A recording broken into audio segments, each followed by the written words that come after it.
आप कितना ही सोचें कि कौन होगा प्राचीन भारत महाभारत काल का सर्वश्रेष्ठ धनुर्धर, तब भी आप शायद ही समझ पाए।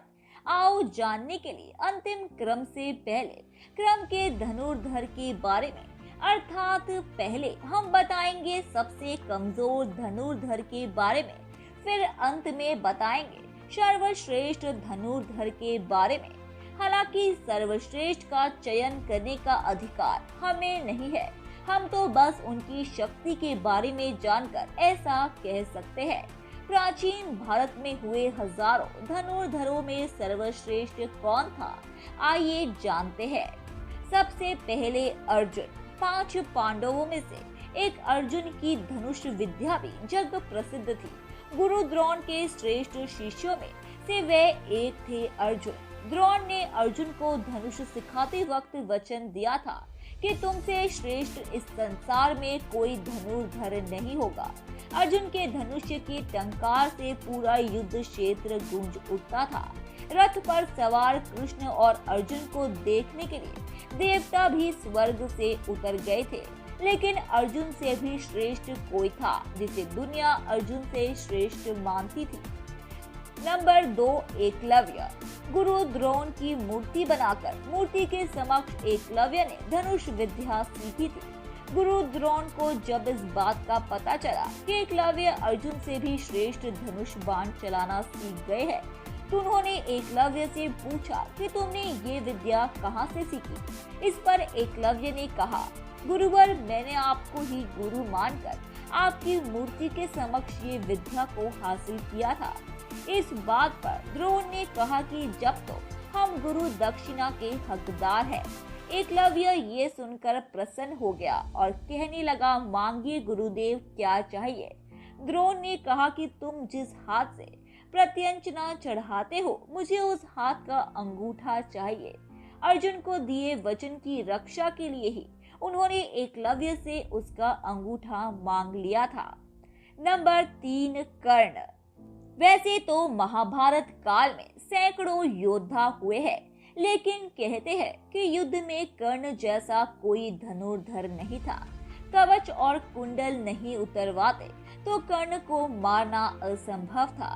कर्ण के अर्जुन और एकलव्य से श्रेष्ठ धनुर्धर होने का प्रमाण ये है कि कर्ण के तीर की इतनी ताकत थी कि जब वे तीर चलाते थे तो उनका तीर अर्जुन के रथ पर लग जाता था तो रथ पीछे कुछ दूरी तक खिसक जाता था। कृष्ण अर्जुन से कहते थे कि जिस रथ पर मैं और हनुमान विराजमान है, उसके इस तरह पीछे धकेले जाने से पता चलता है कि कर्ण की धनुर्विद्या में बहुत बल है। नंबर 4, बर्बरिक। बर्बरिक महाभारत काल का सर्वश्रेष्ठ धनुर्धर था। युद्ध के मैदान में भीमपुत्र बर्बरिक दोनों खेमों में मध्य बिंदु एक पीपल के वृक्ष के नीचे खड़े हो गए और ये घोषणा कर डाली कि मैं उस पक्ष की तरफ से लड़ूंगा जो हार रहा होगा। भीम के पुत्र बर्बरिक के समक्ष जब अर्जुन तथा भगवान श्री कृष्ण उसकी वीरता का चमत्कार देखने के लिए उपस्थित हुए, तब बर्बरिक ने अपनी वीरता का छोटा सा नमूना मात्र ही दिखाया।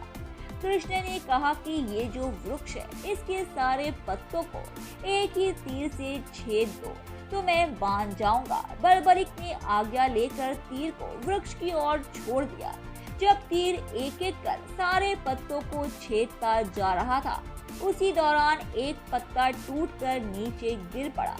कृष्ण ने उस पत्ते पर ये सोचकर पैर रखकर उसे छुपा लिया कि ये छेद होने से बच जाएगा, लेकिन सभी पत्तों को छेदता हुआ वह तीर कृष्ण के पैरों के पास आकर रुक गया।